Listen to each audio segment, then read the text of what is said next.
నమస్తే అండి. ఇప్పుడు మనం పెదకొండూరు గ్రామంలో ఉన్నాము. ఇది వచ్చేటప్పటికి మంగళగిరి మండలం, గుంటూరు జిల్లా. ఇక్కడ వచ్చేటప్పటికి GX304 ఇచ్చాము. ఇక్కడ మనం చుట్టుపక్కల రైతులు ఏంటంటే కాంపిటేటర్కిను మన GX304కి వెరైటీ తేడా ఏంటి అని అడుగుతున్నారు. దానికి ఇప్పుడు షెల్లింగ్ పర్సంటేజ్ ఎంత ఉందో చూద్దామండి.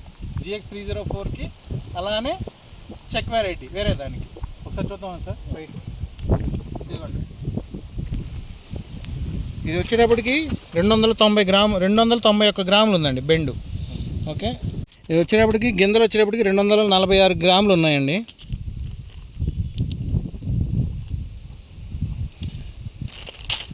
బెండు వచ్చేటప్పటికి 47 గ్రాములు ఉంది. ఓకేనా, ఇక్కడికి వచ్చేటప్పటికి 246 గ్రాములు గింజలు divided by 291 bend is equal to 100. 84% ఒరిపిడి శాతం ఉన్నాయి. ఓకే, ఇప్పుడు మనం చెక్ వెరైటీ ఎంత ఉందో వెయిట్ చూద్దామండి. 331 గ్రాములు ఉందండి వెయిట్. ఇది వచ్చేటప్పటికి ఎంత ఉందో వెయిట్ చూద్దామండి.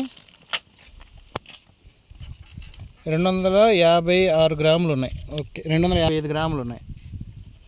ఓకే, బెండ్ వచ్చేటప్పటికి 74 గ్రాములు ఉంది. ఓకే,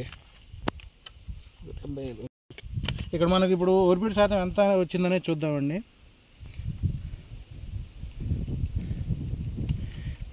255 గింజలు divided by 331 bend is equal to 100.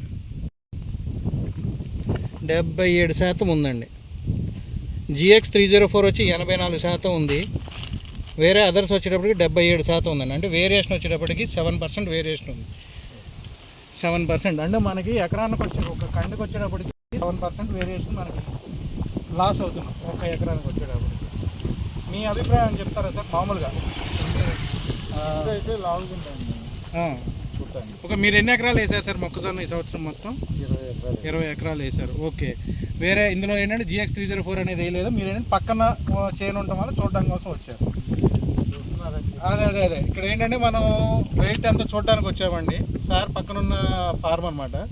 Shelling check వెరైటీకి అంటే మన పేరు చెప్పట్లేదు, దానికి దీనికి వేరియేషన్ ఎంత ఉందని చెప్పి చూద్దామని చెప్పి మనం వచ్చాము.